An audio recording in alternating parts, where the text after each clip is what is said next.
first start in English to my colleagues that are used to listening saying that, but once you have a simultaneous translation today, and in respect to my fellow Brazilian colleagues outside of the school, I use my native language as Portuguese, so you all can use for the translation, okay? So, boa tarde a todos e todas. É um prazer muito grande estar aqui hoje. Meu nome é Ronaldo Cristofoletti, sou professor da Universidade Federal de São Paulo e presidente do grupo de especialistas em cultura oceânica da Unesco, que divido a presidência com a professora Dayana Penha, aqui presente. E é um prazer muito grande estar nesse momento, nesse espaço, dando início ao Festival da Cultura Oceânica, que vai ocorrer na Baixada Santista desde hoje até a próxima sexta-feira, dia 29, o Festival da Cultura Oceânica. Ele é um evento que tem, e gostaríamos de agradecer o patrocínio oficial do Porto de Santos, Ministério de Portos e Aeroportos, né, que investindo nesse movimento em prol do oceano, mas um reconhecimento também a todos os nossos parceiros que trazem essa realidade para a sociedade da Baixada Santista, a Prefeitura Municipal de Santos, a Associação Comercial de Santos, a Unesco do Brasil, o Ministério de Ciência, Tecnologia e Inovação, a Fundação Grupo Boticário, o Sebrae São Paulo, o Via Green Institute, o Instituto Brasileiro de Infraestrutura, o IBI, o IBI Social, o Oceano.org, a Escola Azul Brasil, a Aliança Brasileira pela Cultura Oceânica, a Fundação de Apoio à Unifesp, o CNPq, a FAPESP, e não menos importante, o SESC, essa instituição fantástica que promove a cultura, a educação, uma economia azul sustentável nesses seus núcleos aqui do litoral e que com tanta qualidade, com tanto amor e tanto carinho, nos recebe e constrói junto essa programação. A toda a equipe do Sesc São Paulo, nosso muito obrigado.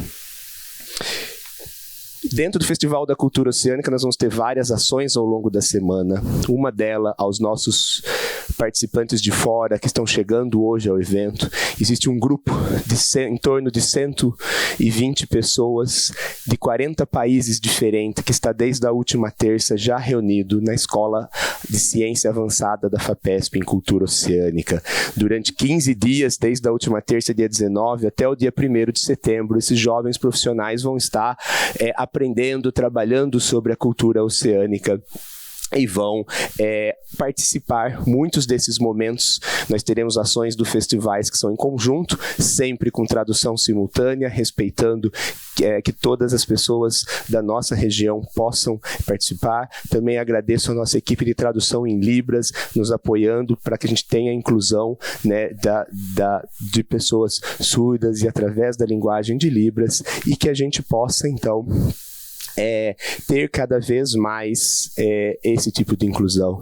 Importante destacar também que esse é um evento que priva pelo antirracismo. Não há cultura oceânica sem justiça racial. Não há futuro sustentável sem dignidade para todos os povos. Que todos esses próximos dias desse festival sejam de aprendizado, troca e encantamento. Que possamos mergulhar juntos num mar de ideias e inspirações. Ao longo da semana, como eu disse, serão muitas sessões. Aproveito nesse momento também para deixar o convite especial que irá circular por todos os que são da Escola Avançada pelo WhatsApp e outros. No próximo domingo, também oferecido pelo SESC, uma parceria, nós vamos ter pela manhã do domingo, dia 31 de agosto, a possibilidade do avistamento de aves na nossa orla, né, um projeto muito bonito e uma possibilidade de encantamento e conhecer um pouco dessa fauna da nossa região. Nós vamos ao longo da semana circular mais dessas ações para as inscrições.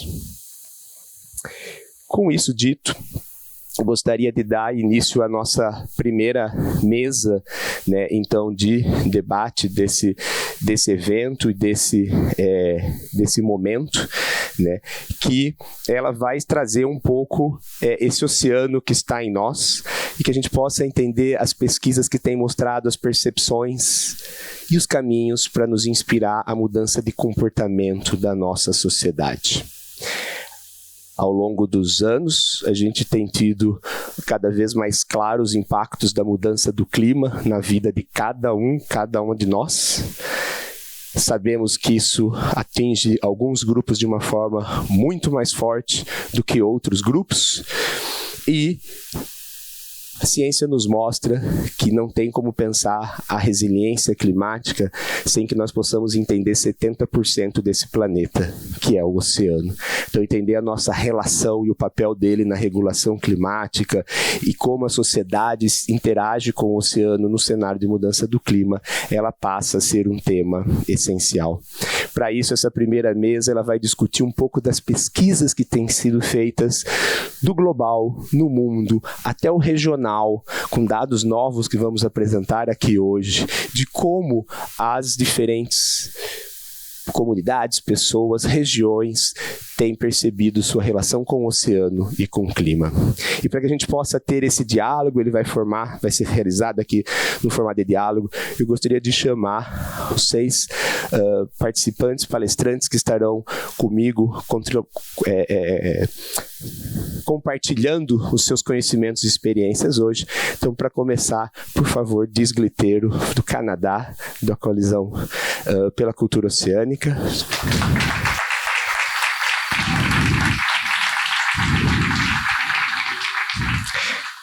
Diana Payne, da Connecticut University, dos Estados Unidos. Professor Anthony Leiserowitz, de Yale, dos Estados Unidos.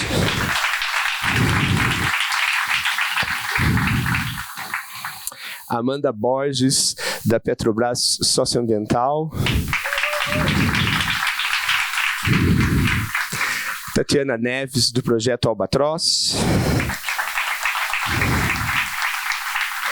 E a Letícia Murad, do Projeto Coral Vivo.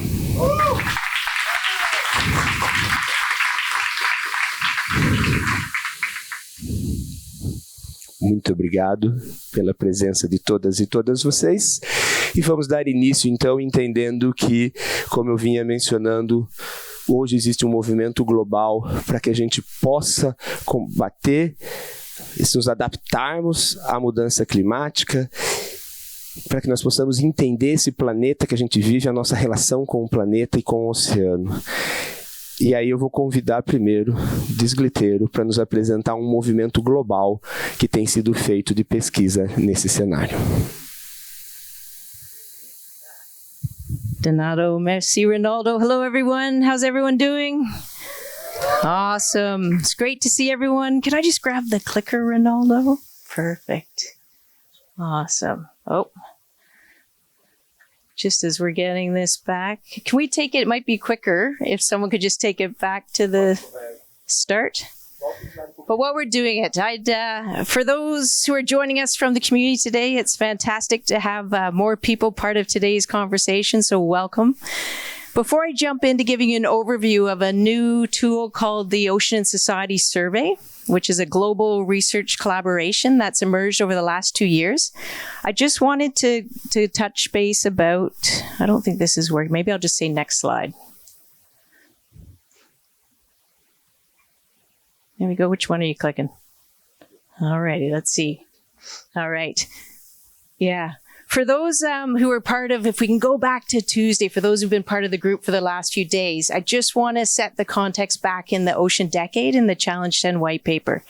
And for those who are new joining us today, right now we're in the middle of the Ocean Decade. So from 2021 to 2030, there's a global kind of decade dedicated to action around the ocean with the ultimate goal around ocean health. Largely an ocean science community that's focused on this decade. But about a year and a half, 2 years ago, there was a process that brought the Ocean Decade community together to really stop. You know, we're 3 years in, we're doing a lot of work, a lot of action, but do we know what we're heading towards? Like, do we know what 2030 goal is?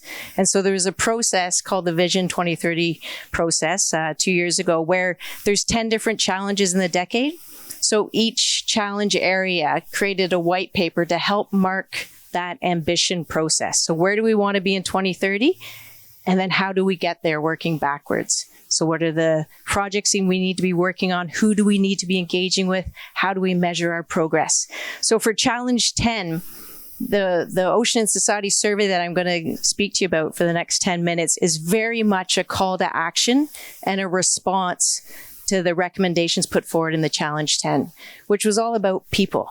Because the Challenge 10 paper helped us reframe or think about is that, a lot of the challenges facing the ocean today are often perceived or framed by the media or the science community as ocean threats, but they're an outcome of human behavior. So in fact, it's not a science problem we have, it's a people problem, right? So we've got to learn how to manage our behaviors in ways that ensure a healthy ocean, rather than just managing the resources that live in the ocean. So it's a change of the way we think. And the other thing that it does is around for decades, the ocean science community has put in time, money, and kind of the rigorous application of methods into better understanding ocean ecosystems.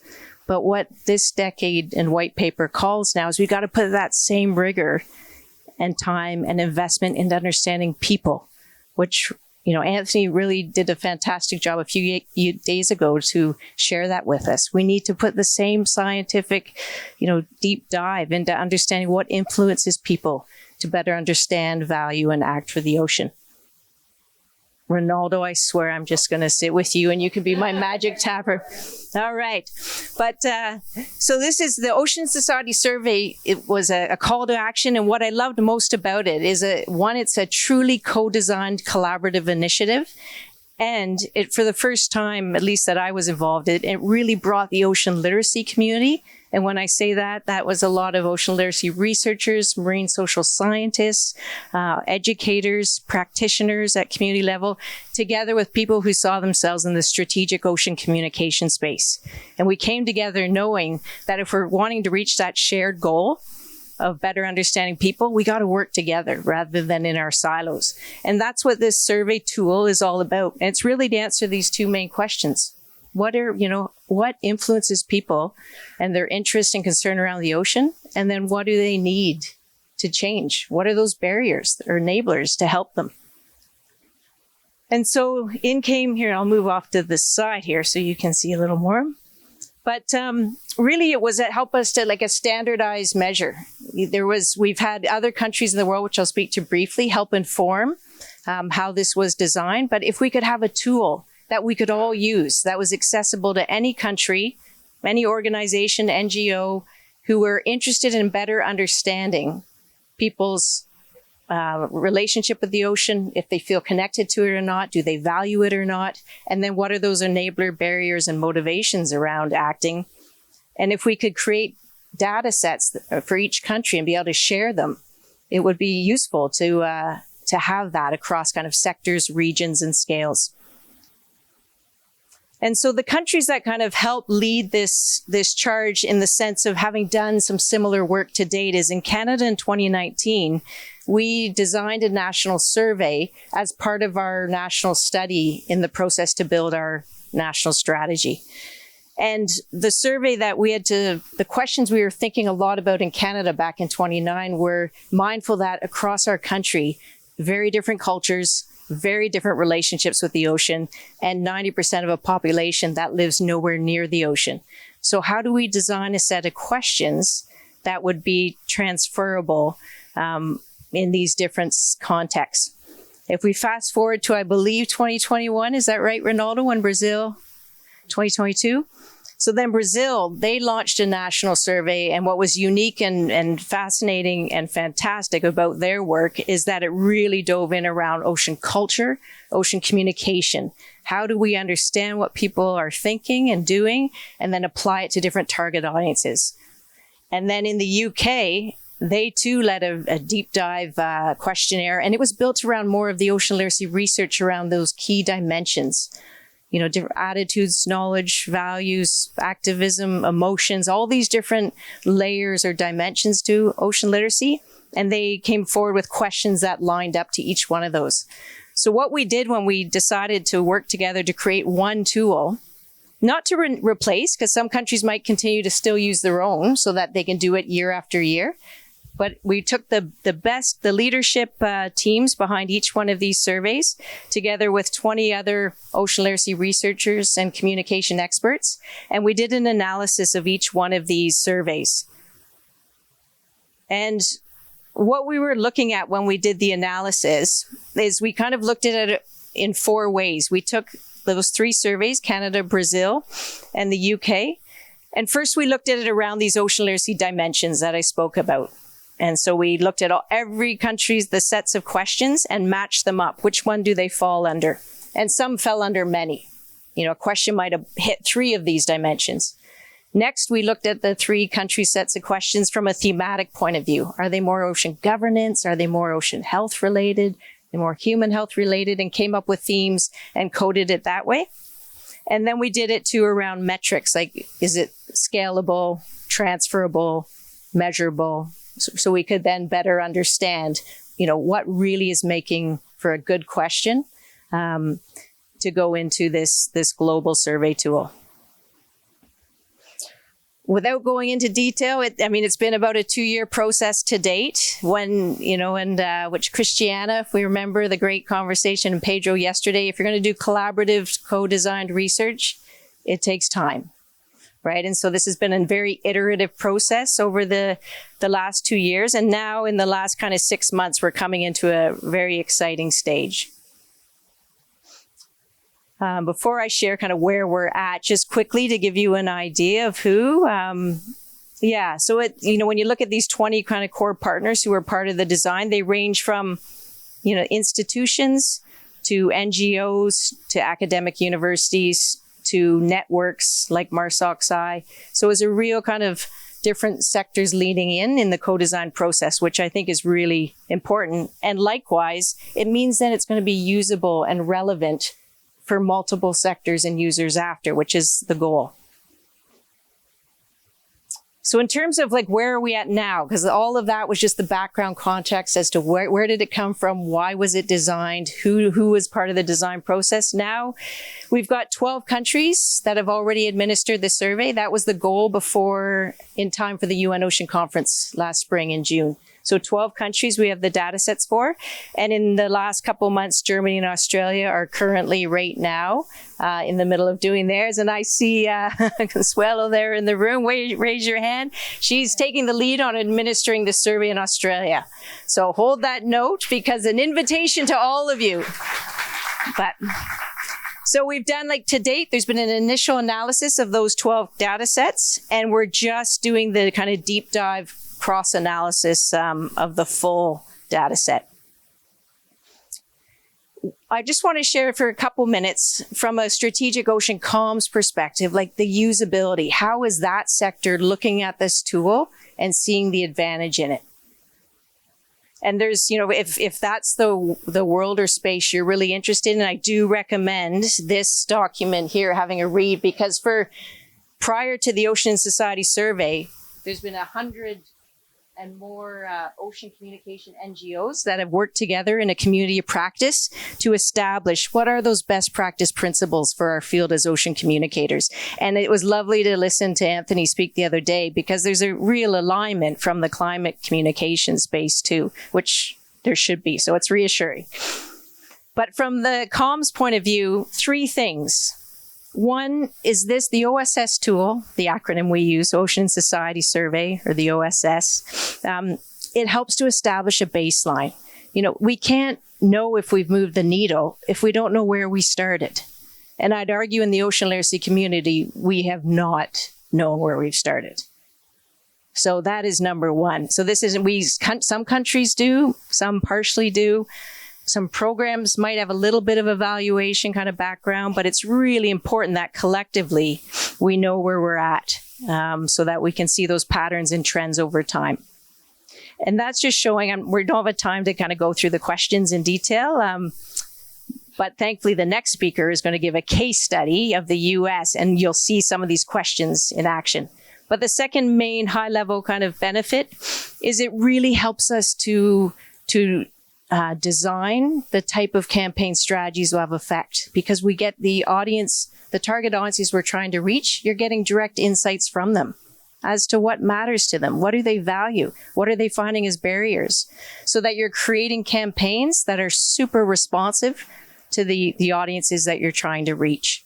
So I think that's key. And then lastly, is just that high level of advocacy and public support. If you've got surveys or seeing trends where you're getting 70 or 80%, then that's not just a trend, that's a social mandate. And you can put that into that higher level media and campaigns towards governments, towards corporations and what have you. So it gives you those evidence-based insights to drive the work that you're doing at a much higher scale. And so just lastly, I'm going to just follow, if this tool, this research initiative is of interest in whatever kind of space you're working in, QR code here to dive into more of kind of the insights I was just sharing. And you don't have to capture it all now because I promise you'll find me after if interested. And then this was just released a month ago, the first peer-reviewed publication about the Ocean Society survey. So a much more detailed description of what I tried to do in the last 9 minutes.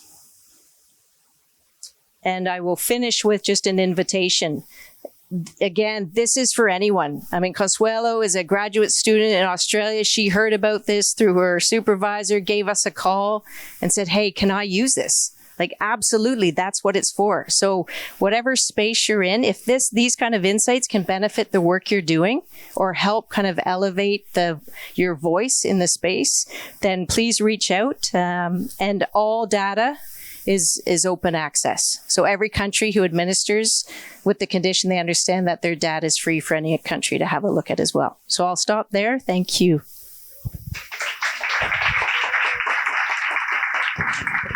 Thank you so much, Diz, for bringing this overview from how challenge, but for us to really organize something that is global and multicultural and understand this. And thanks for taking the lead on that. And that said, let's see now from this movement, what would be the results from, I'm speaking English, okay, sorry. What would be the results from one of the countries that applied that is the US. So I would invite Diana Payne, Professor Diana Payne, please, to her presentation. Do you want I pass for you? Boa tarde. Estou feliz por estar aqui. Good afternoon. Thank you very much. I'm happy to be here. That is the extent of my Portuguese.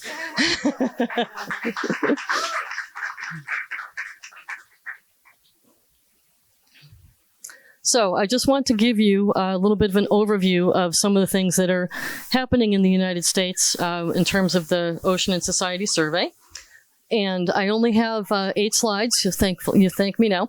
They align pretty much with what Diz had just talked about in some of the different questions that we're asking. But to give you some demographic background, 51% of the survey respondents were women, 49% men.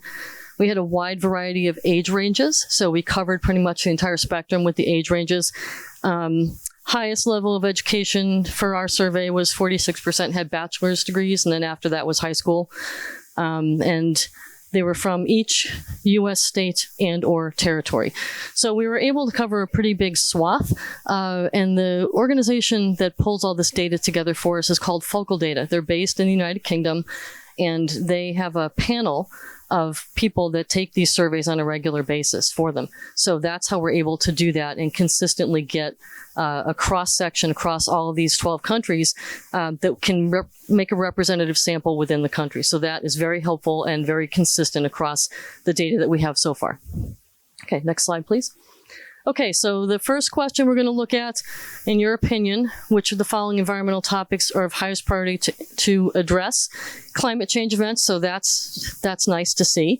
Pollution, water, soil, air pollution. Those are the top 2, and you can see the blue bar is that they were ranked first. And these, all of these surveys, items after this, the data after this will run similarly with the highest rankings over to the left. So those are the top 2 items that people are most concerned about, which is nice. Ocean and local waterway health decline and habitat and species loss or decline were also, rather rather high on the list of indicators for the respondents. Next slide, please. Question number 9. In the next 12 months, how willing would you be to change your lifestyle if you knew it would help the ocean? The good news is that we have about 60% of the people who are fairly willing or very willing. So that's good news, especially in my country. What bothers me a little bit is the undecided number. I mean, Anthony and I have had the conversations about the not willing and not very willing. We need to work a little bit on the undecided folks. Next slide, please. So the next 2 slides have to do with ocean health and then climate health. So take a look at this one. This is how often do you think about ocean health? A few times a year is obviously the largest driver here, just over 31%. And then monthly at 17.1. Next slide, please. And then how often do you think about climate change? A few times a year. So we've got some folks thinking about things every now and then. It's not quite as consistent as we would prefer. So we have some work to do here. And again, the data that I'm presenting to you is literally just the descriptive statistics. It's the percentages. Next month, we have a team of folks in the U.S. who are going to work on this data, take a little bit of a deeper dive into some of this, and hopefully next time I see you all, we'll have some more interesting things to share.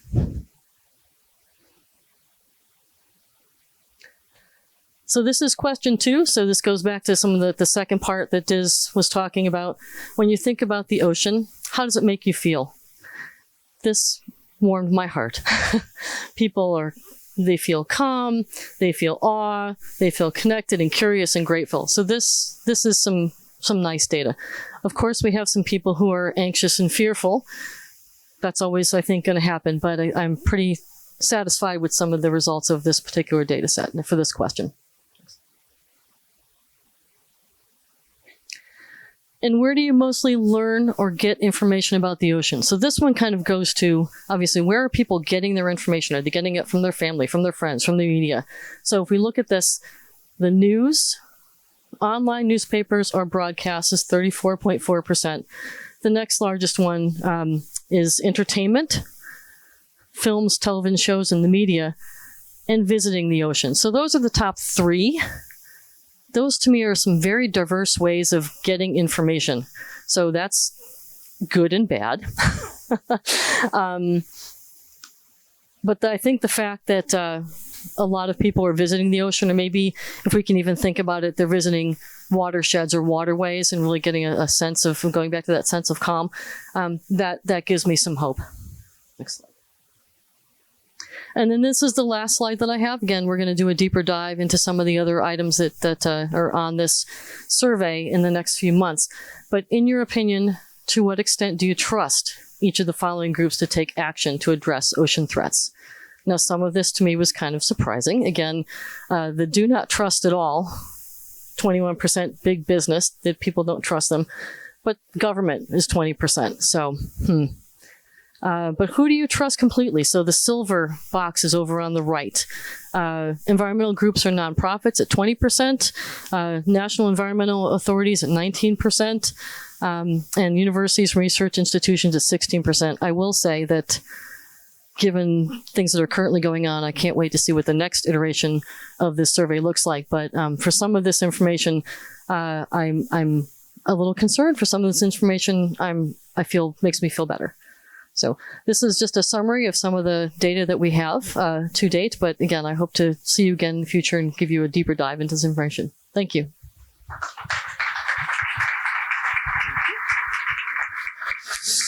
Thank you so much, Diana, for our presentation. Ok, voltando para o português, respeitando, inclusive queria aproveitar e agradecer a presença de todas as pessoas da nossa comunidade que estão aqui também para acompanhar. Acho que dando sequência, você pode passar a próxima apresentação, por favor? Eu vou agora apresentar um pouco, a gente falou como é esse movimento global, como são os resultados vindos dos Estados Unidos, e eu vou apresentar um pouco dos resultados brasileiros. Apesar de a gente fazer parte dessa pesquisa global com as mesmas perguntas, no Brasil, como apresentado pela Diz, nós tivemos já em 2022 uma pesquisa que foi liderada pela Fundação Grupo Boticário, em parceria com a Unesco e com a Universidade Federal de São Paulo, o programa Maré de Ciência, que aqui represento hoje, né, chamado Oceano Sem Mistérios, a relação dos brasileiros com o oceano. E o objetivo é agora ter essa pesquisa a cada 3 anos, para que a gente possa criar uma série de dados e entender em médio e longo prazo como as ações de comunicação, educação estão ajudando ou não a que a gente tenha uma sociedade que conheça melhor essa relação com o planeta, né, e que nos ajude a desenhar estratégias para falar com a sociedade, com comunidades, com conhecer essa nossa audiência. E eu vou apresentar um pouco os resultados que foram lançados agora na Conferência do Oceano, que ocorreu em Nice, na França, em junho, né, que é já a comparação de 2022-2025. Também separei só alguns resultados que eu vou destacar aqui para vocês.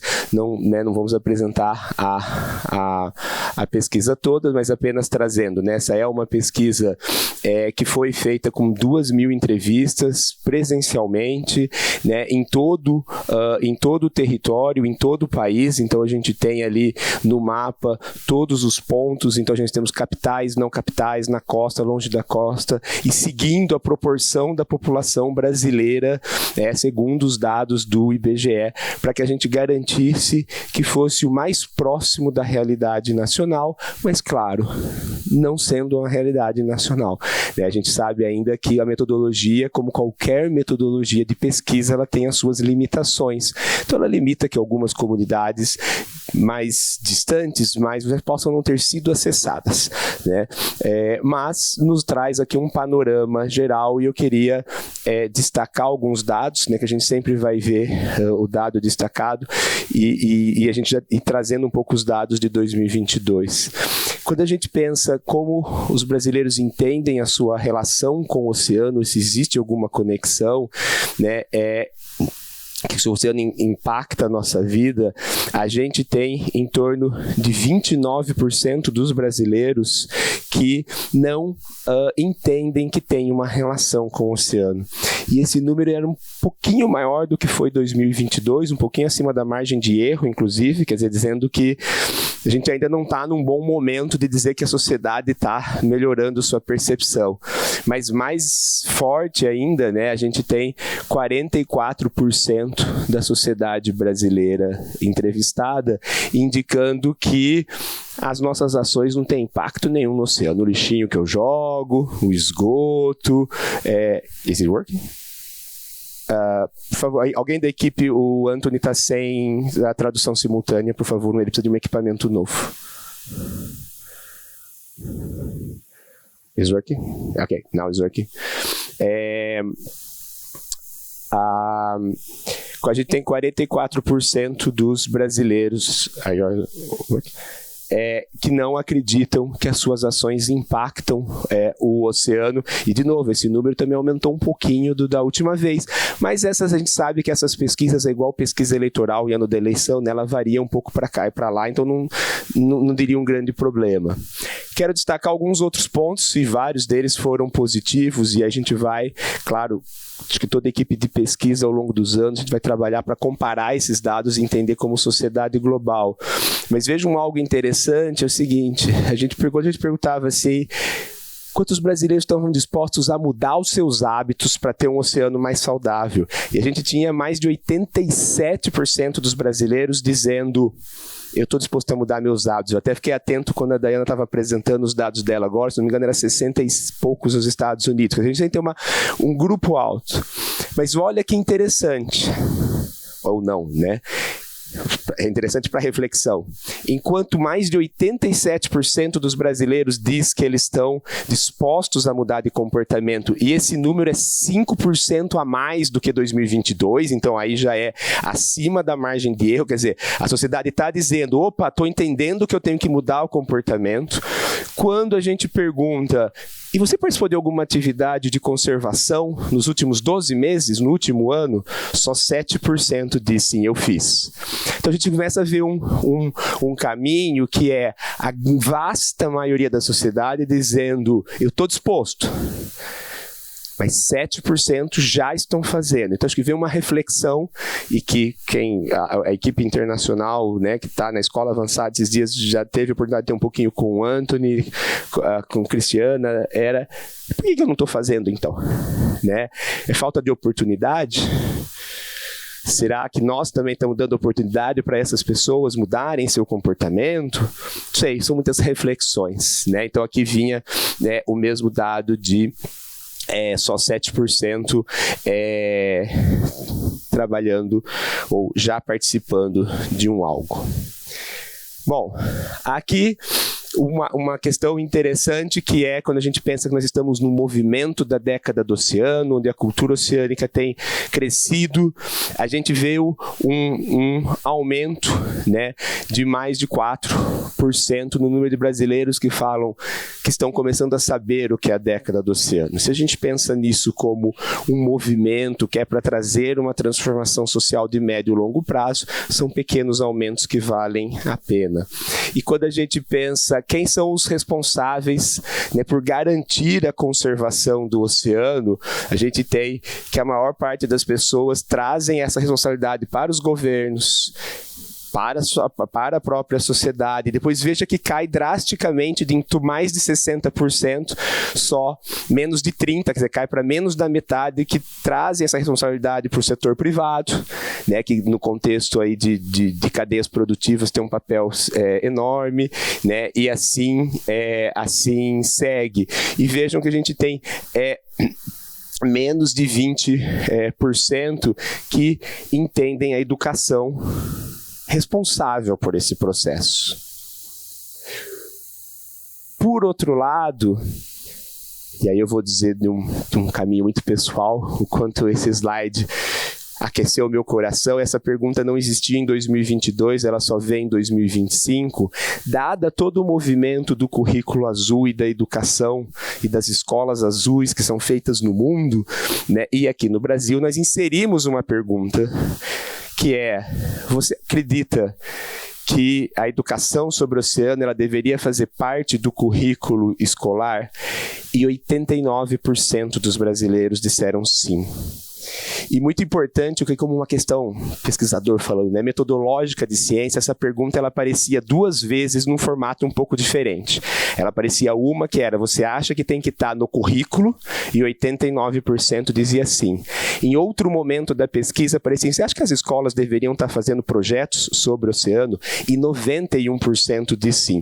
E a margem de erro da pesquisa é 2 pontos, ou seja, as pessoas, ela realmente acredita no que ela está falando. Mas o mais importante, e aqui a gente está tratando de temas técnicos, mas não tem como não abordar nossas realidades. Veja, em torno de 90%.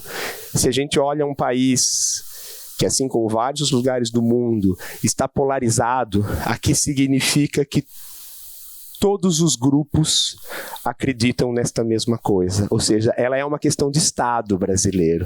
Não importa de que lado do sistema complexo que a gente está vivendo está, a massiva maioria está apoiando este processo e reconhecendo a educação como algo essencial.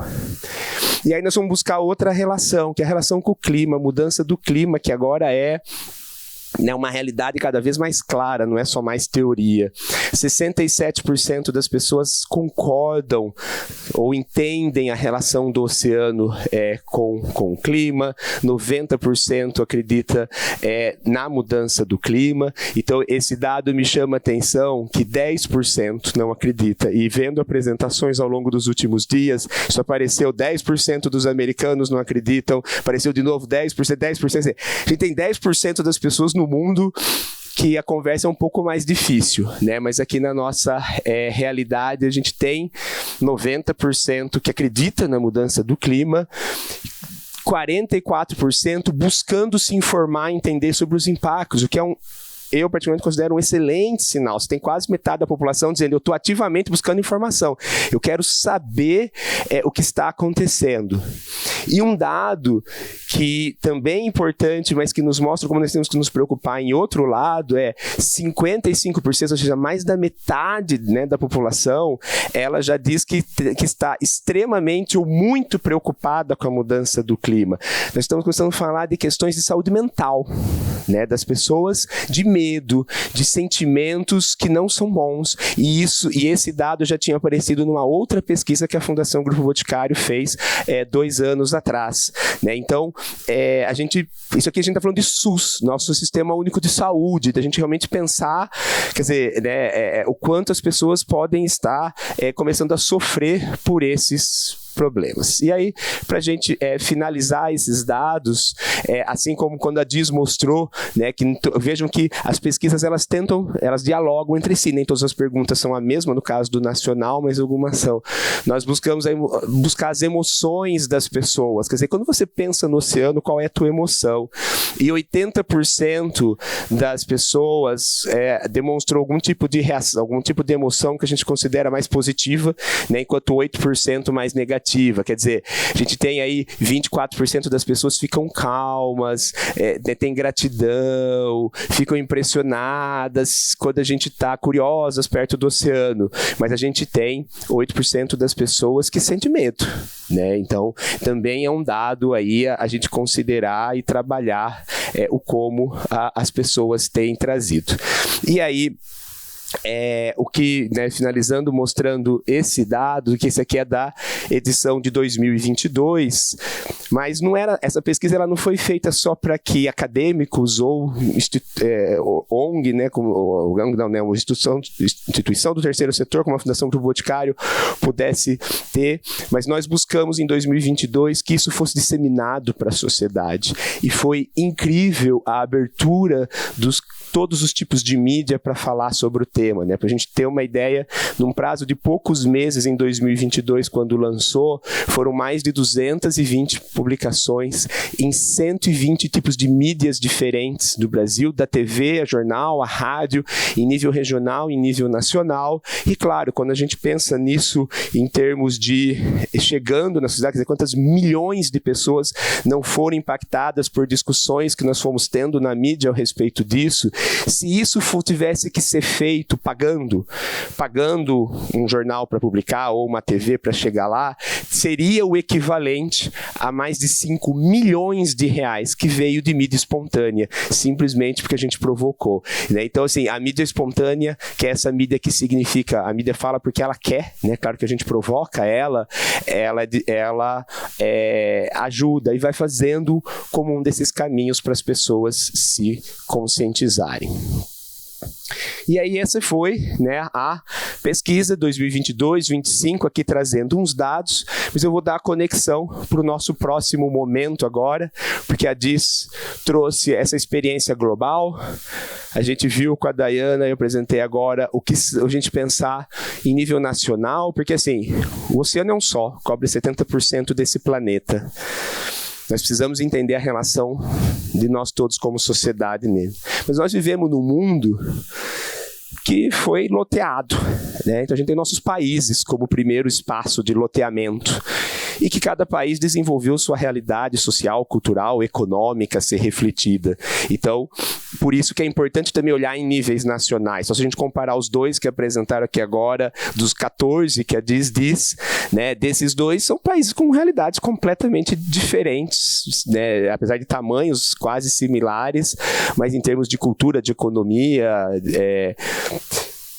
Mas aí tinha uma outra pergunta nesse processo, que era, e se eu for para dentro do país, né, o subnacional, como é que é isso? Como é que isso acontece?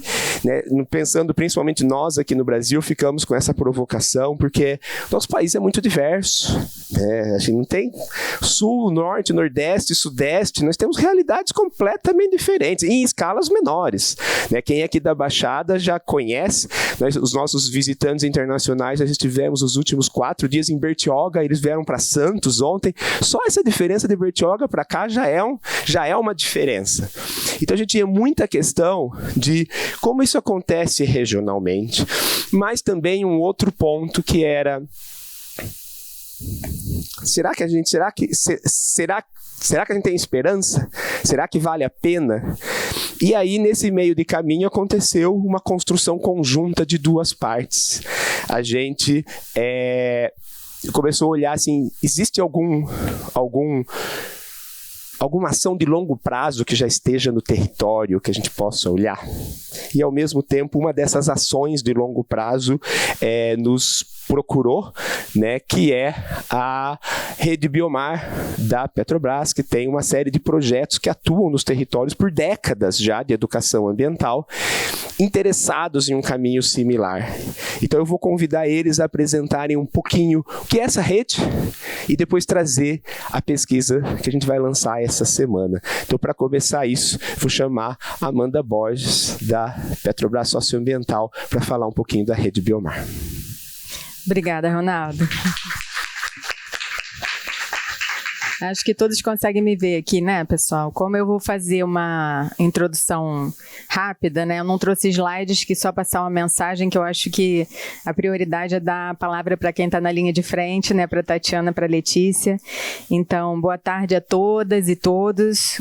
Good afternoon, everyone. It's an honor to be here among such inspiring people like you. Eu trabalho contextualizando, né, eu trabalho na Petrobras na área de responsabilidade social, que é a área onde tem um investimento voluntário em projetos socioambientais há mais de 40 anos. O meu papel aqui é falar rapidamente da Biomar, onde é que ela se insere nesse contexto, né, como é que a gente também se insere nesse contexto.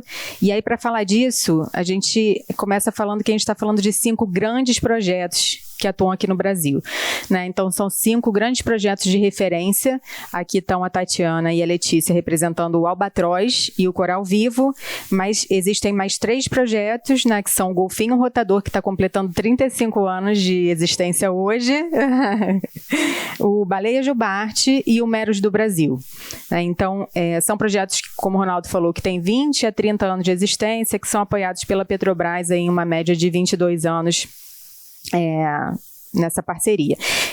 Então, como eu falei, esses projetos eles são referência não só por conta da parte de conservação ambiental que eles trabalham com as suas espécies bandeira, que eles são realmente, isso é nítido, né? Todos nós sabemos, mas especialmente pela realização de um trabalho muito importante onde eles colocam as pessoas no centro das ações, né? Então, isso é muito, quando você vai visitar o projeto e entende qual é o foco dele, você vê isso de forma muito nítida.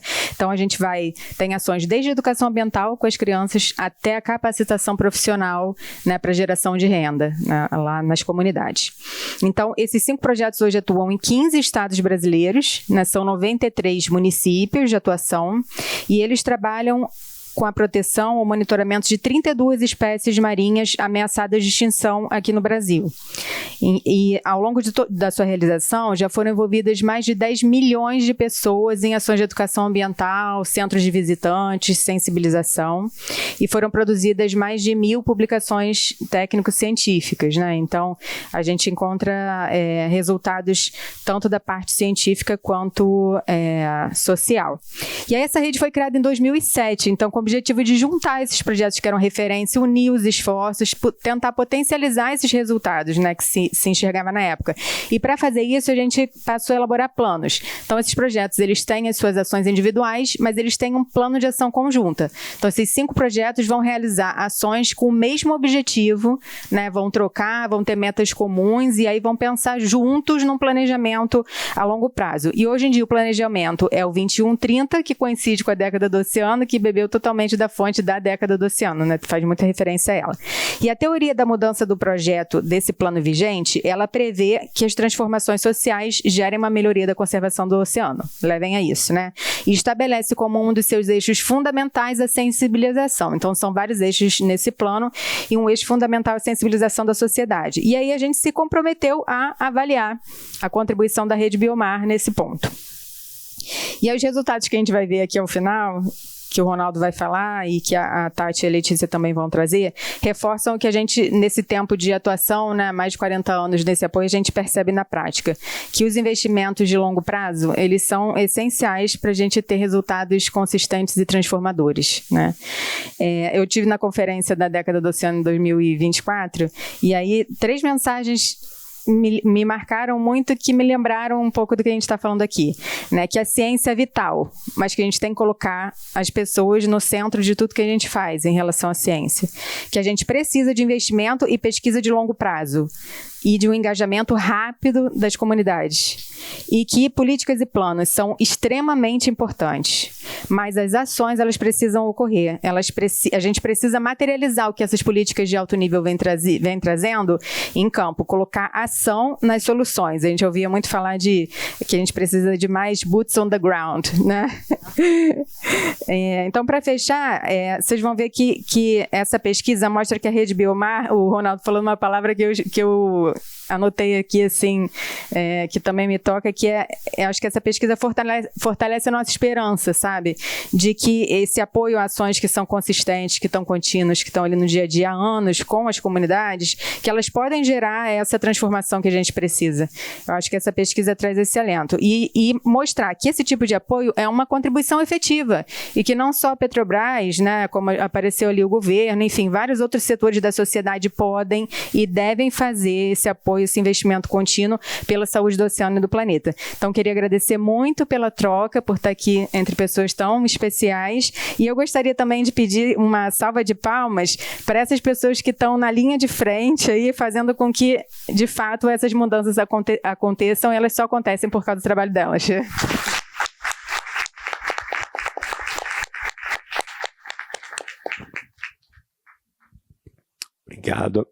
Obrigado, Amanda. E com isso, então, eu gostaria de começar para a gente ouvir rapidamente o que é na prática que nós estamos falando antes de ver dados. Então, eu gostaria de convidar a Letícia, representando o projeto Coral Vivo, para apresentar um pouquinho dos dados do projeto. Hi, guys.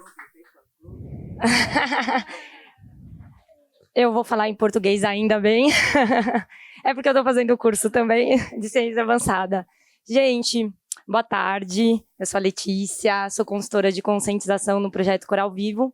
E só para começar, eu vou trazer um autor muito referência no Brasil, chamado Paulo Freire, que ele diz que a educação é um ato de esperançar, mas não é um esperançar para esperar, é um esperançar para agir. Então, eu acho que isso tem tudo a ver com o que a gente está falando aqui.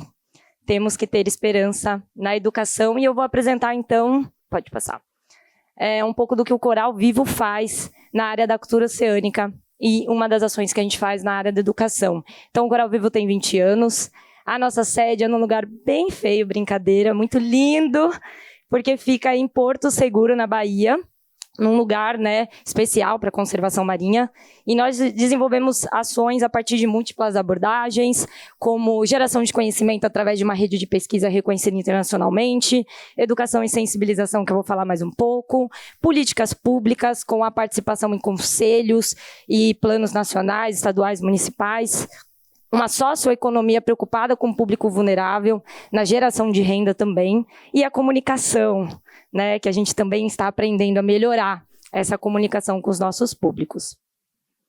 Bom, e aí eu vou falar de um programa que eu tenho muito carinho, porque eu estou nessa linha de frente, que é o programa Literatura Atlântica. Ele é desenvolvido em total parceria com a Escolas Azuis, porque nós acreditamos nessa rede, nesse network.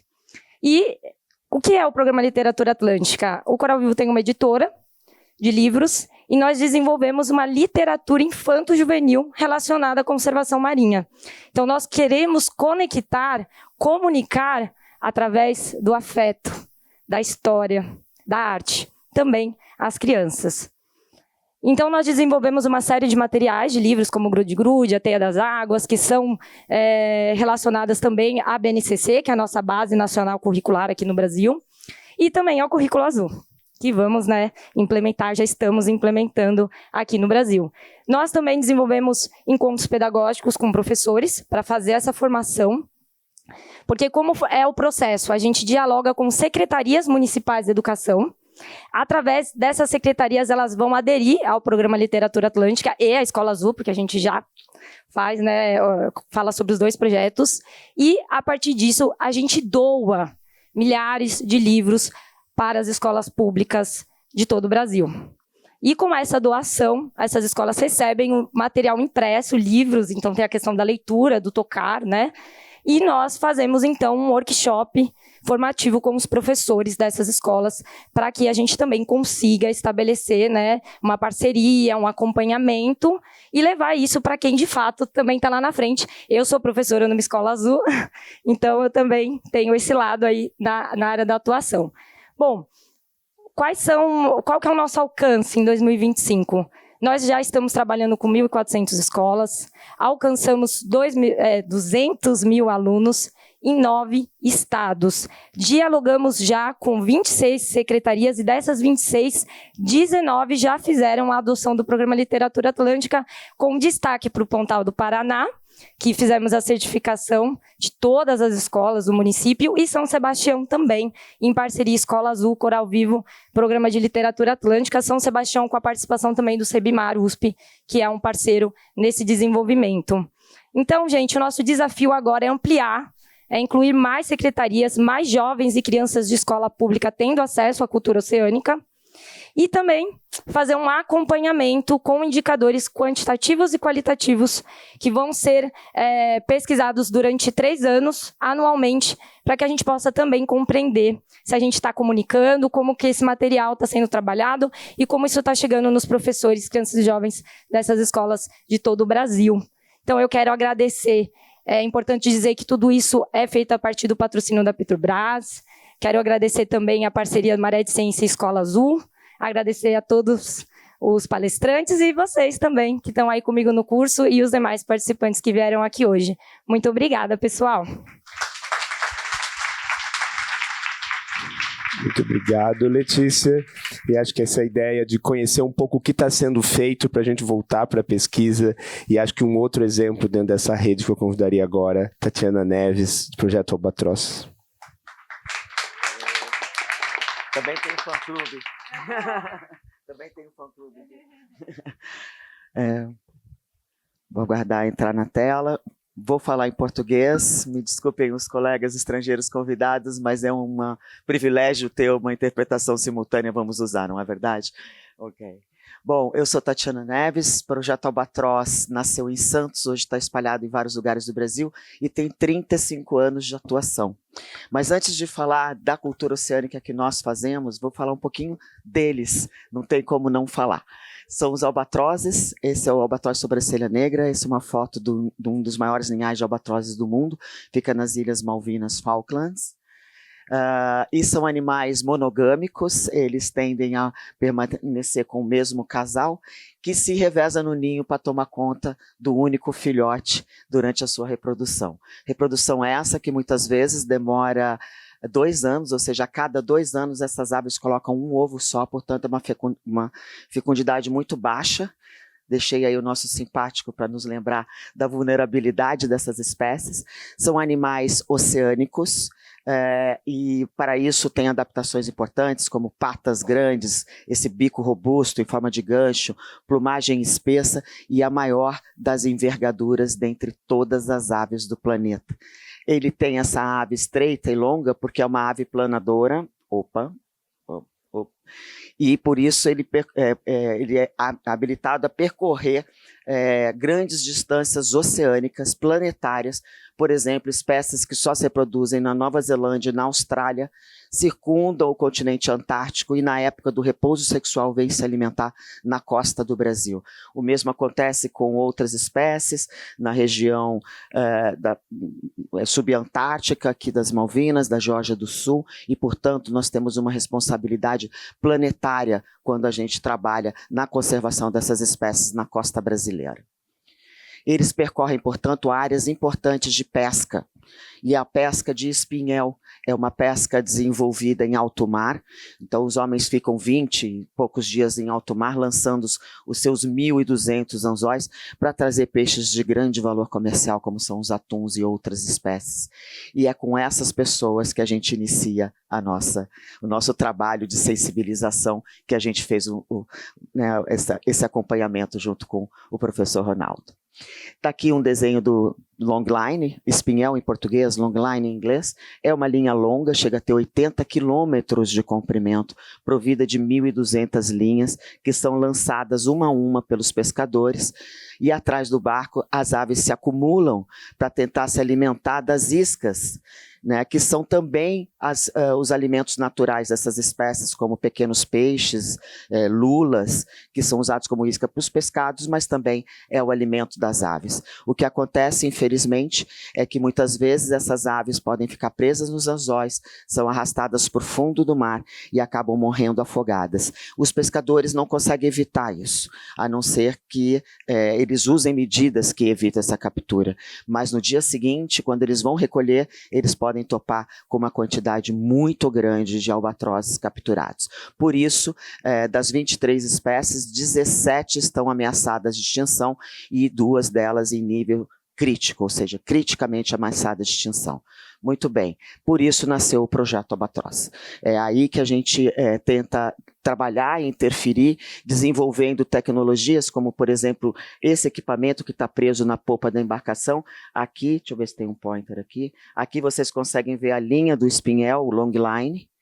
E aqui a gente tem o Toryline, que é um equipamento que afugenta as aves para longe da área onde eles estão pescando. Outra medida é largar os espinhéis apenas à noite. E a terceira é usar um sistema de peso que garante o afundamento rápido dos anzóis. Essas 3 medidas são leis obrigatórias no Brasil para todos os barcos de espinhel que pescam ao sul de 20 graus, que é a área de ocorrência principal. Bom, antes de falar das nossas ações, eu queria dizer que a gente faz cultura oceânica. Paro nesses slides para fazer um cumprimento às colegas da Turquia, porque foi uma reunião que aconteceu em Istambul alguns anos atrás, onde a gente conseguiu publicar normas internacionais, recomendações internacionais para o uso dessas medidas de proteção das aves.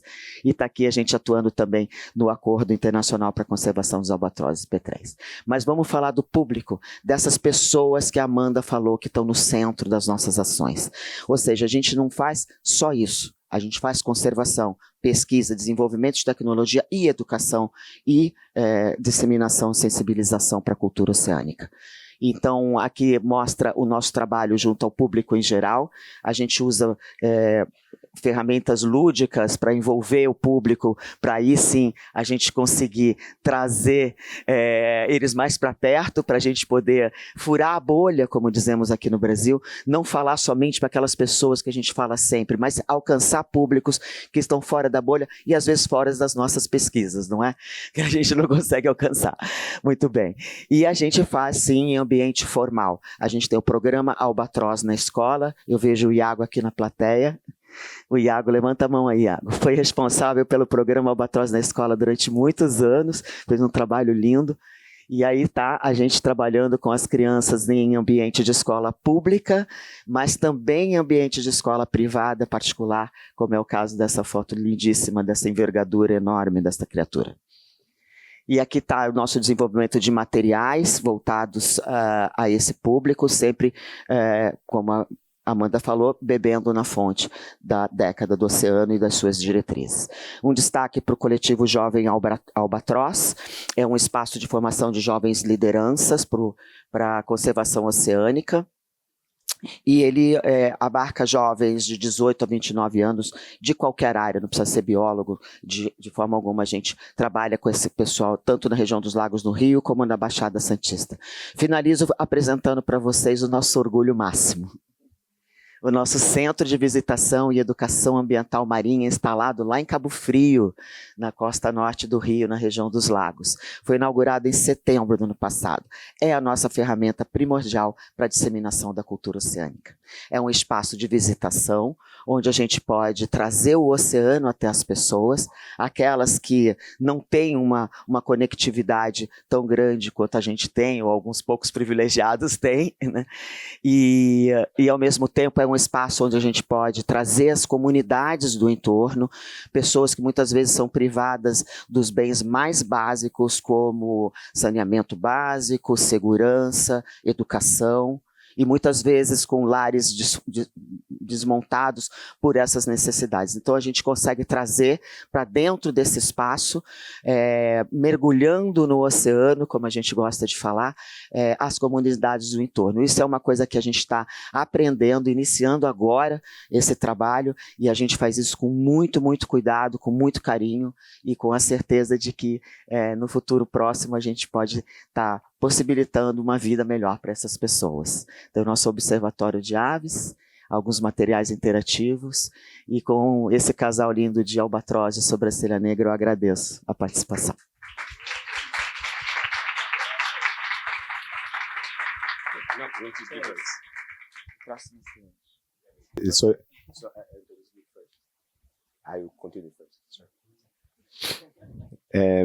Ok, obrigado, Tatiana. E acho que aí, para a gente finalizar esse round e aí começar a ouvir, aliás, eu iria deixar um recado.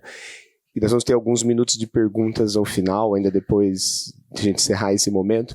Quem tiver perguntas, se puder escrever, caso o teu papel seria mais rápido para a gente poder fazer o processo.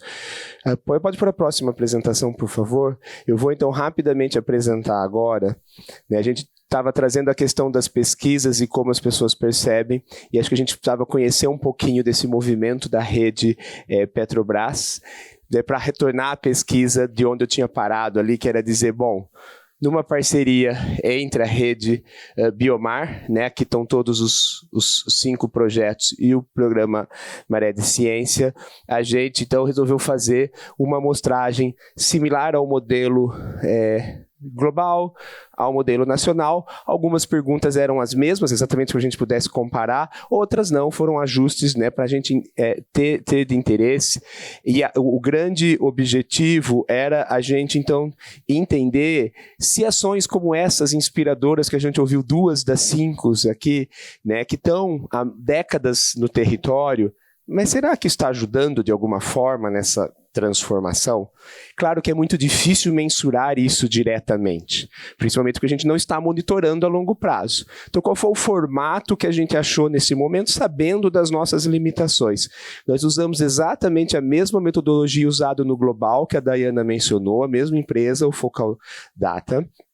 E a pesquisa, a primeira pergunta que as pessoas respondiam era o seguinte: tinham os 5 projetos da rede, e a pessoa tinha que identificar se conhecia interagia com algum desses projetos, ou não conheço nenhum dos projetos. Então a gente tinha um grupo que a gente chama de controle, que é aquelas pessoas que falam, sei lá do que vocês estão falando, eu não conheço nenhum desses 5 projetos. E outros que indicavam, conheço o albatroz, ou conheço o coral. Então a gente fala, opa, tem alguém aqui que está interagindo com esses processos. A nossa premissa era de olhar assim, bom, será que ações de educação ambiental de longo prazo estão ajudando essas pessoas que interagem com projetos a saber mais? Claro que não é uma óbvia tão lógica, porque a pessoa também pode interagir com o projeto exatamente porque ela já traz de casa um conhecimento.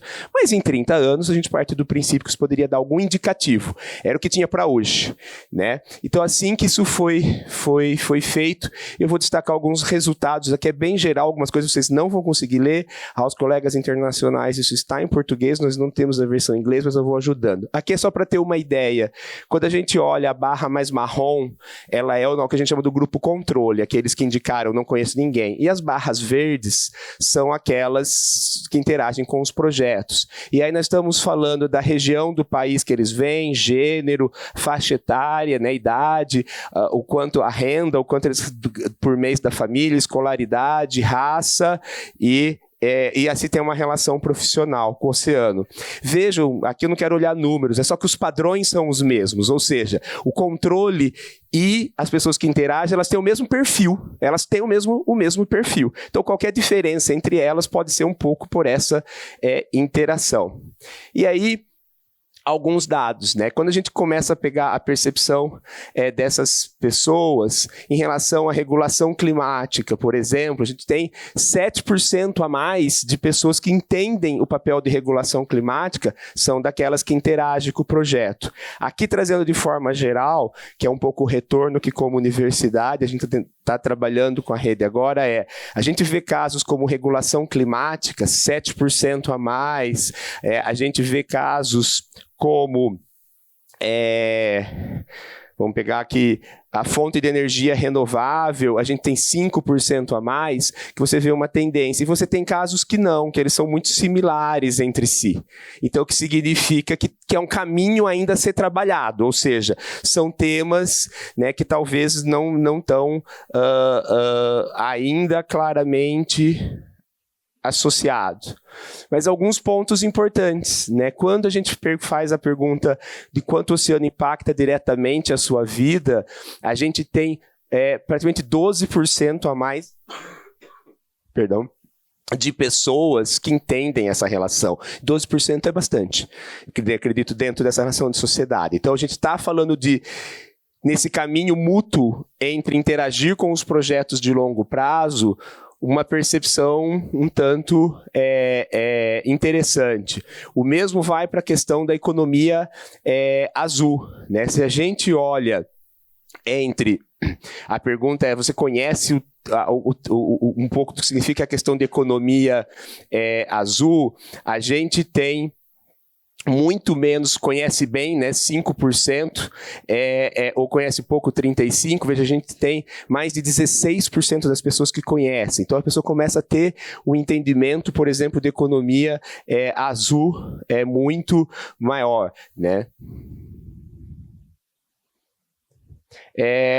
Outros dados, similar ao que a Dayana trouxe, que é onde você se informa, né, ou buscar informação. E a gente tem que quem está interagindo com o projeto é realmente quem de alguma forma está interessado no tema. 88% das pessoas estão buscando interagir. Isso é 23% maior do que o grupo controle. Então a gente está falando aí de realmente um processo de que torno a dizer, não dá para dizer que esse aumento é especificamente apenas pelos projetos, mas de alguma forma essa conexão está mantendo as pessoas ativas. A gente está falando, né, de 23% a mais de pessoas tem. Lembra aquela pergunta do tô mobilizado, mas faço alguma coisa ou não? Né? A gente tem aqui um total de 87% das pessoas mobilizadas. Isso é 13% a mais do que o outro grupo. E esse 87% bate com a pesquisa nacional, que foi outra metodologia. Então a gente está mantendo percebe como os dados batem. Assim, 87%, quase 90% dos brasileiros falam, estou mobilizado. Né? Aí olha a diferença. Lembra que lá da pesquisa que eu mostrei antes, era 89%, acho, fala estou mobilizado, mas 7% tinha feito algo. Aqui são 87% mobilizados e 35% fizeram algo.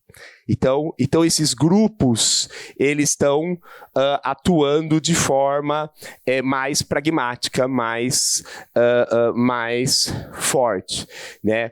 Esse é um documento que a gente ainda está trabalhando, nós vamos lançar essa primeira versão ao longo dessa semana durante o festival.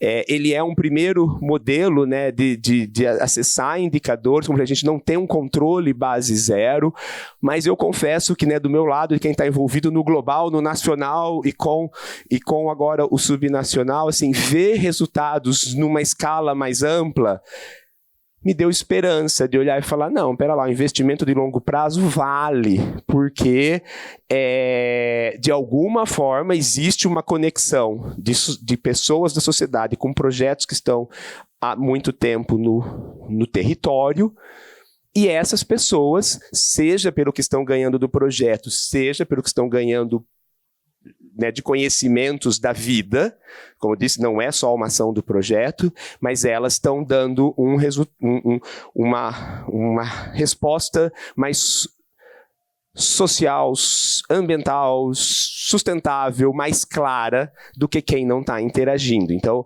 a interação, a conexão, ela vale a pena, né? E aí isso é um pouco o que nós vamos discutir nesses dias.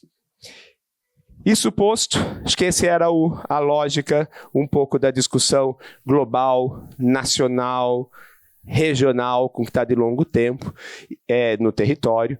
E aí eu queria, nesse momento final dessa discussão, né, que é de processos em andamento, que são de pesquisa, mas convidar, após ouvir isso tudo, o professor Anthony Dewey, que trabalha, né, há muito tempo nessa questão de pesquisa de percepções, de relação da sociedade em relação ao clima, né, então que dessa experiência dele, ouvindo e conhecendo um pouco esses dados, ele pudesse nos trazer um pouco o que ele vê para o mundo oceânico, cultura oceânica, que está iniciando mais recentemente essa jornada, caminhos, sugestões, críticas, e acho que depois nós vamos ter alguns minutinhos para perguntas da audiência.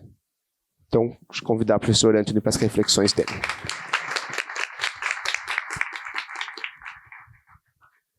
All right. Can you hear me? Yes. Well, thank you very much. Thank you to all of you. For those who don't know me, my name is Anthony Leibowitz. I'm a professor at the Yale School of the Environment, where I direct the Yale program on climate change communication. We study how people around the world respond to the issue of climate change. So what do they understand? What don't they understand? How do they perceive the risks? What kinds of policies they support or oppose? What kinds of behaviors are they engaged in? And then ultimately, why? What are the psychological, cultural, and political reasons why some people are very engaged, others are not, and some are actually dismissive of the whole issue? Again, that's particularly true in my country. So first of all, I just want to make a big step back to put all of this work into context. And that is that the reality is that both the oceans and the climate are in crisis. Okay? This is global. And this is something, the threats to both the ocean and the world's climate have been going on now for decades and decades. And each of them are increasingly at risk, and the impacts of those changes in both the ocean environment and in the climate system are already hurting many millions of people all over the world right here, right now, and also, of course, affecting all the more than human creatures that we co-live on this planet with. So that is the larger context for all of that we're talking about here. And I don't need to go through all the details of global warming and ocean acidification and overfishing and plastic pollution and so on. These are major problems right here, right now. But the good news, and there is some good news, is that we are not lacking a supply of solutions. In fact, we're not lacking a supply of good science. We and our colleagues have been doing science now for decades and documenting and understanding why are these things happening. We have been doing lots and lots of work to figure out what the solutions are, and we have so many solutions. They are sitting on the shelf. They have been tried. They have been tested. We have good business models. We know that they're good for us. They'll make our lives better. They're often cheaper than our current ways of acting. Okay? So I would argue that we are not lacking a supply of solutions, but what we are lacking is sufficient demand for those solutions, okay? Which we call a lack of public and political will for action.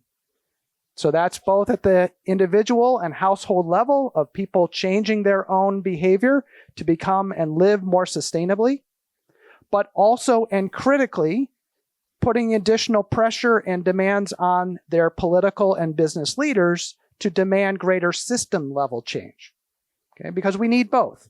We need people to make different choices in their own lives, but that all happens within a society that has been structured in such a way that often makes us more unsustainable. So how do we get those kinds of changes?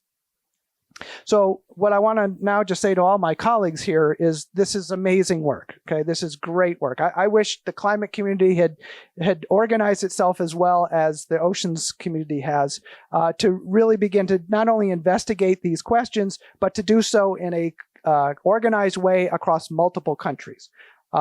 We've had a bit of a head start, so in some ways we may be a little farther along, but on the other hand, you have built a coalition of organizations and governments and others working together, and that's ultimately what's going to solve any of these problems. So just, again, thank you to all of you for all the hard work that you've done. Please, just a quick thank you. And because we have a lot of young scientists in the audience, I want to say this is a great example of science. You design your research, you conduct your research, you analyze the data, and you say, look at all these wonderful findings.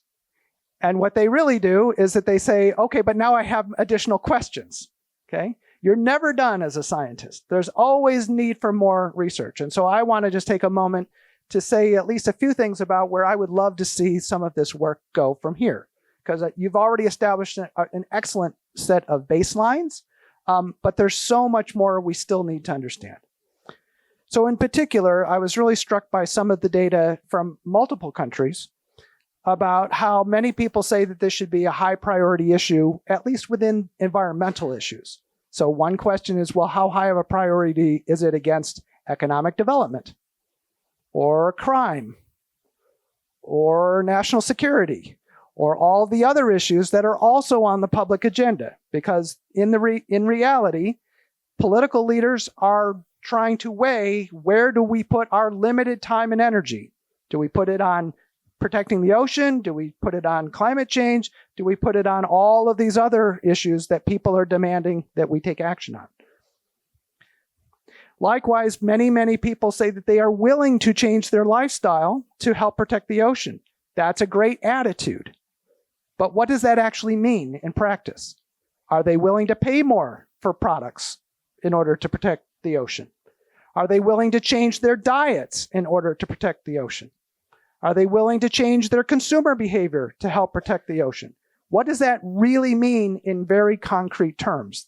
Okay, that is the next level of questions that are being raised by this kind of research. Secondly, I would say we really need to ask the next level of questions about measures of policy support and political behavior. It's not just about one's own household, one's own energy use, one's own consumerism, etc. It's, are people willing to demand action from their business and political leaders? Because those are the people that ultimately make the decisions that affect all of the rest of us. And for those of us that are fortunate enough to still live in democracies, the public plays a crucial role through their votes in terms of deciding who is making those decisions, who is sitting at the table. And then for those elected officials that are sitting at the table, what priorities should they have? What policies do they know that the public wants them to actually enact? Okay. So what can the public do, not just in terms of policy support? Do they support this policy versus that policy? And that's also an area I would really encourage my colleagues to take this, because there are real policies. Okay, it's not just, do you support more action by the government? That's easy to say yes, but what specifically? But also, to what extent are people willing to become active citizens? Okay, to write letters to their leaders, to call their leaders, to go to town halls and demand action from their leaders, to vote, to donate to NGOs working on these issues.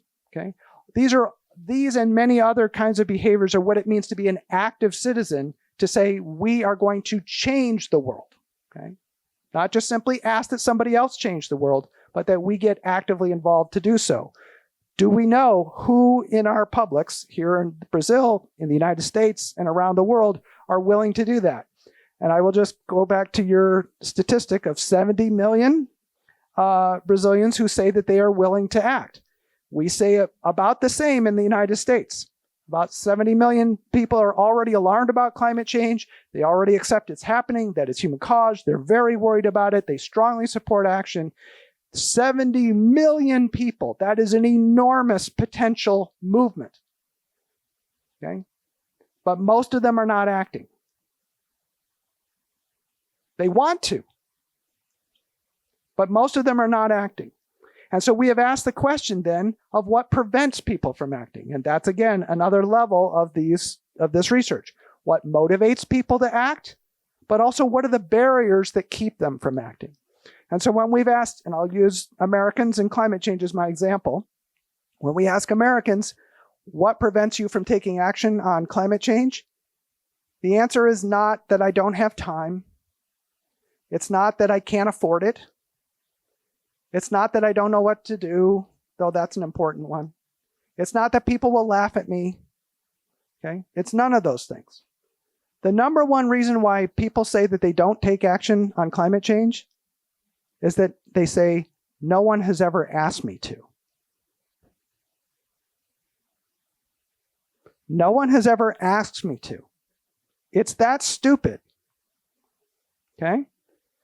Recognize most people, even when they're deeply concerned about these and other issues, are not going to go out and start their own nonprofit organization on their own. I mean, God love those people who are so motivated to do that. We need them. They're great leaders. But that's not most people. Most people are waiting for somebody that they like, that they trust, a friend, okay, a significant other, a leader that they really respect, who says, please come join us, help us, okay? And it's only by working together that, one, we are far more effective than we are as individuals, and secondly, it's just a lot more fun, okay? So just to say that I would say this is an area that I would really encourage my colleagues to start looking at more and more is, how do we figure out what it is that's keeping people from actually exercising the attitudes that they say in these surveys? They want to act, but they do not yet act. And that brings us to the question of emotions. So I was really struck by the measures looking at emotions, and like the top scoring emotions in all of these were the ocean makes them feel calm, makes them feel grateful, makes them feel curious. These are great. Okay, these are all very positive emotions. But at least it wasn't measured. But an important question is, well, do they worry about the oceans? And I would take it even a step further. Do they feel a sense of outrage about what's happening to the oceans? Do they feel a sense of outrage about what's happening or not happening in response to climate change? Because outrage is what fuels political change, social change. Okay? But the point I really want to make underneath all of that is that the reason why people worry about issues like climate change or the oceans or all the other things that people worry about is ultimately because of a different emotion, and that's the emotion of love.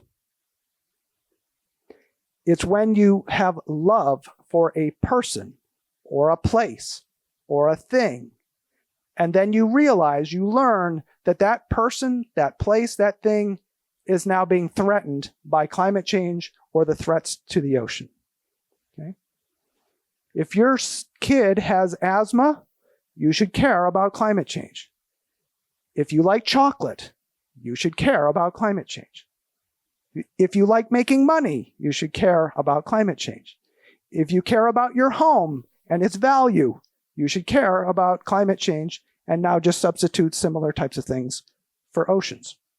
So what I'm really trying to say here is that the very positive feelings that many people express about oceans is already a great strength. That's already where their heads are, but you need to really help them develop that positive feeling into a much stronger sense of love. Okay, and it's what I really like about the albatross examples, because you can tell that the people who are engaging with this start to truly, as they get to know these incredible birds more and more, they come to develop a sense of true love and care for these birds, which then motivates them to say, now I'm worried about what's happening to them, and I'm going to support greater and greater action to help keep them alive.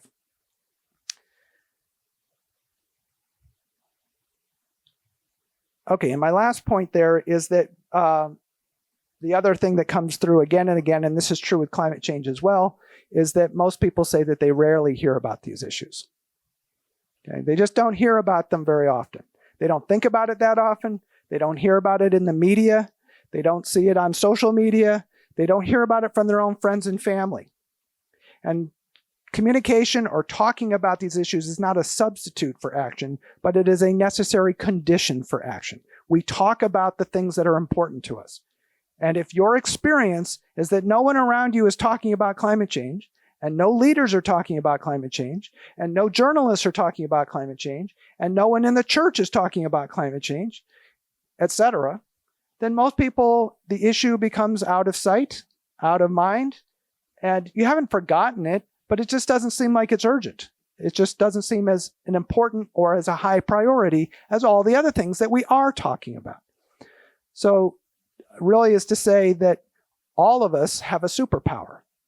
Every single person in this audience has a superpower within you, and that's your own voice.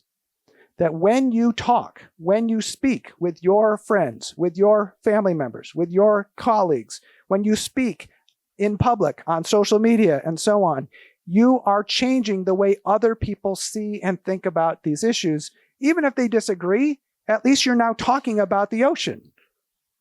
Or at least you're talking about climate change, as opposed to football, which of course is the more important thing to talk about. All right, so one other thing very quickly, again, for many of the scientists in the audience, I want to just quickly lay out, there's a whole structure to how to think strategically about communicating. And so I'll just give you a quick overview of 10 critical steps. First is you need to really understand the situation that you're in. So are we talking about oceans? Are we talking about climate change? Are we talking about climate change in Brazil? Are we talking about climate change in the United States? Are we talking about climate change in one particular state? Are we talking about a particular behavior? What is the situation that you and your organization are ultimately trying to address? Because you have to start there. Otherwise, you might end up talking about and communicating about something entirely different that is not going to help you reach your goals. And that is the second piece, is who are you as an organization? What is your mission? What are you trying to accomplish? Some organizations are fighting plastic pollution. Others are trying to reduce unsustainable fishing. Others are trying to protect against oil spills. Others are trying to do this, that, and the other thing. Okay? Who is your organization? What are you trying to accomplish? Okay, you have to get crystal clear about that, and where do you sit in the larger ecosystem of organizations that are working on oceans? Because there is no one organization on oceans. There's no one organization working on climate change. There are thousands, and they're all working on different pieces. Where do you fit in that ecosystem? What do you bring that is unique and powerful that can contribute to the goals of the larger community to actually be successful? Because none of us, no one organization, no one university, no one company, no one government can solve these problems by itself. We have to work together. So you have to ask not just who are we, but where do we fit into that larger system? Then what's your goal? What are you actually trying to accomplish? And I cannot tell you how many organizations never bother to stop and ask themselves that question. They're just doing projects because they've always been doing those projects without asking, well, why are we doing them? What exactly are we trying to change?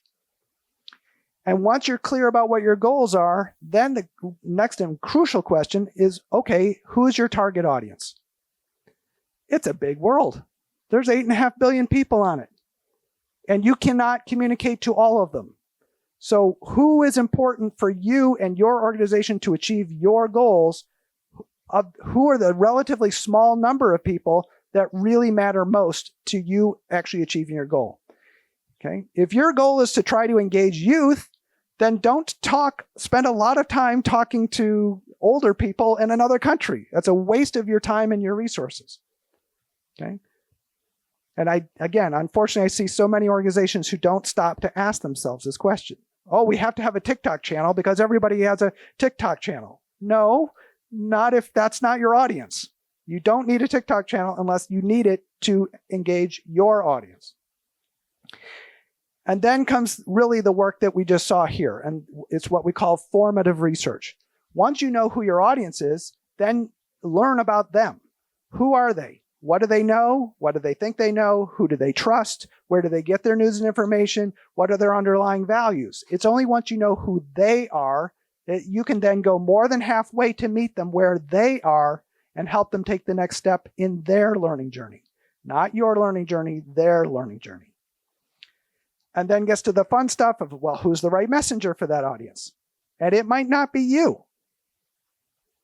Okay? Who do they trust? Who will they listen to? Who will they be inspired by? Then finally, we get to the question of what's the right message. Okay? And unfortunately, many groups go straight to message, like let's figure out the right message without going through these first steps. And then comes that question of, okay, and then how do I find them? What's the right channel? Do they watch television? Are they reading newspapers? Are they on TikTok? Are they on Facebook? Is this a conversation that needs to happen face to face? Okay, that's the critical step. And then really, I think crucial, and you've already heard a bunch of this here today, comes the last but not least important phase, and that's evaluation. Test it. Does it work? Because none of us have the time or the resources to keep wasting money and our time and effort on projects that aren't working. So we have to experiment. We have to test. We have to see, does it work? If it works, do more of it, scale it, put more resources into what's working. If it doesn't work, stop doing it and try something else. Okay? This is about bringing in a scientific experimental mindset to the science of communication, not just communicating by gut feel. Okay? Your gut is often wrong. And then last but not least is repeat. Do it again. Do it again. Do it again. One cycle after another, and share what you're learning. If something works, make sure everybody else in your community knows this works so they can try it too. If it doesn't work, yes, share with your community that it doesn't work so they don't waste their time and effort trying something that you already know doesn't work. Okay? All right. So with all that said, I want to now turn to our panel and just put out a big question to you about communication then. What have you seen work? Okay, you've all been working in this area of ocean literacy, ocean campaigns for a long time. Are there particular forms of communication that you've seen more successful than others? Have there been particular films or pieces of art or books or campaigns or projects that you would point to as saying, hey, that really did seem to change the conversation at scale? Okay, whatever your scale is. Maybe you're only working in a small community, but you needed to reach everybody in that community. Or maybe you're working at the level of all of Brazil. What has the ability to scale to that level? So that's my question to all of you. And maybe we can take it in order to Des, because you've been sitting quietly the longest.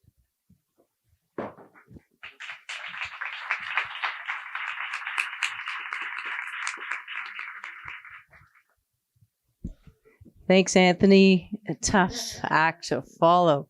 And so great to hear. Thank you. It was really amazing to just learn about the incredible work happening here. It's very, very inspiring. What have I seen work? On a personal level, like the Canadian Ocean Literacy Coalition, when we launched and started to implement our national strategy, we knew from the study we had done, one of the pathways that collectively people thought would give us the most momentum early on was to create a national celebration around World Ocean Day, because it had already kind of existed, but it was all fragmented. You know, communities or a city or an organization would do something around World Ocean Day, but it wasn't connected into any kind of coherent, coordinated effort. So if we felt we could just stitch those dots together, already we could start to create a bit of momentum, and then other projects and initiatives could start. And that, like, as the national convening entity of that, you know, what I learned early on is that, like, we don't have to go in and design and do. Our role is to be the convener, the coordinator, the connector, the catalyst.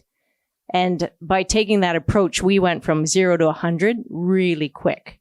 And so I think, yeah, it was more on a process or approach that I saw success, and we try to replicate that in others, because communities know best what engagement pathway is going to bring their community together for a conversation that matters. Someone in a central place does not know. So just playing a role to facilitate that, enable communities to do what they do best.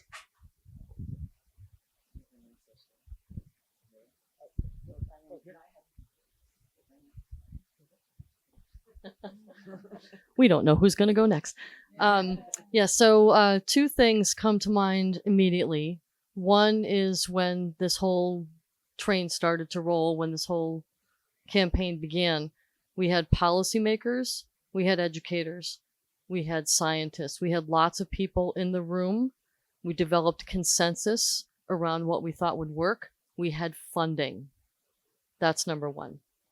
One of the problems when you have one significant funder and not a multitude of funders, which is what the Canadian Ocean Literacy Coalition, which is why I think that's the new standard. If you have one funder, what tends to happen is you end up under the priorities of the funding entity, which can be good, which can also be incredibly restrictive, which is one of the reasons that it started out so well, and that was one of the reasons for the demise. So there's two sides to that coin. The other thing that I've seen work well is something that we're doing right now in the United States through the National Marine Educators Association. We're a national organization in the United States. We have 15 chapters, regional chapters. We're creating an ocean literacy champion in each chapter. Some chapters are one state, some chapters are multiple states, but the way things work in the United States, at least on the education level, is that we do not have a national curriculum. Everything is state level. Sometimes there's a state curriculum. Sometimes curriculum is at the county level. In my state, we have 69 towns and 70 school districts. I have no idea how that happened. But in order to get to the school districts, we have to have people within all the school districts, teachers, informal educators who are working with the teachers, policymakers, working together at the local level. As Diz said, the local folks know best. So those are the two things that I've seen over 20 years.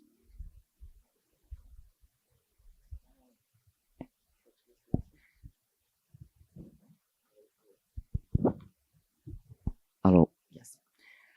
O exemplo que eu quero dar, certamente todos os brasileiros da plateia e talvez alguns estrangeiros conhecem, que é o contato com as questões da cultura oceânica através dos centros de visitação e educação ambiental que a gente tem espalhado no Brasil.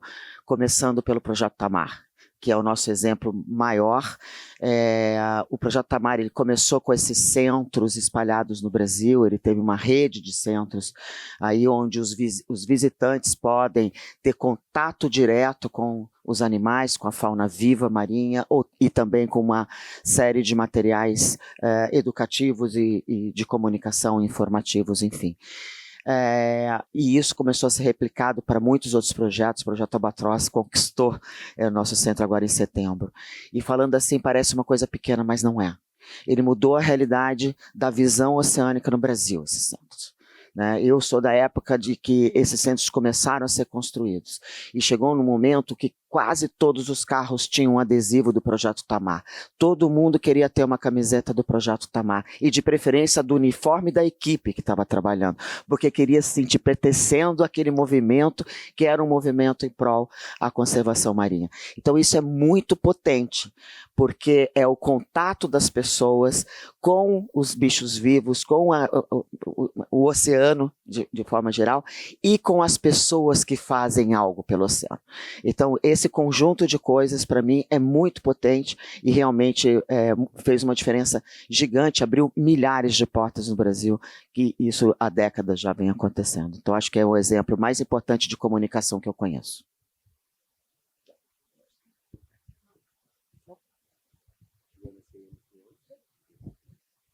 Okay, with that said, I will say thank you so much for you all. It was a great discussion. Okay, we'll continue in English now. Everyone has that. It was a great discussion. I always have to be the bad boy. So we ran out a little bit of time. We are with an open calendar in the SESC program today. And then we started late because there was some issues in the arrangement, but the next session was supposed to have started, and we have visitors that just came for that session. So in order of that, and given the great discussion, I will need just to finalize here now. We can have a 5-minute breaks and start the other session to receive the visitors that came for that one.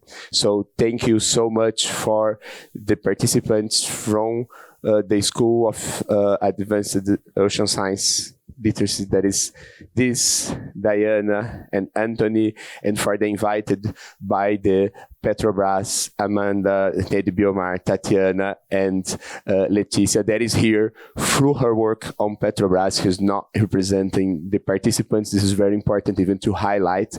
Leticia was occasionally both ways, but it was by the invitation of the Rede Biomar. And I hope that we can next time look much more very positive results, and that we can continue repeating. Thank you so much. We restart in 5 minutes.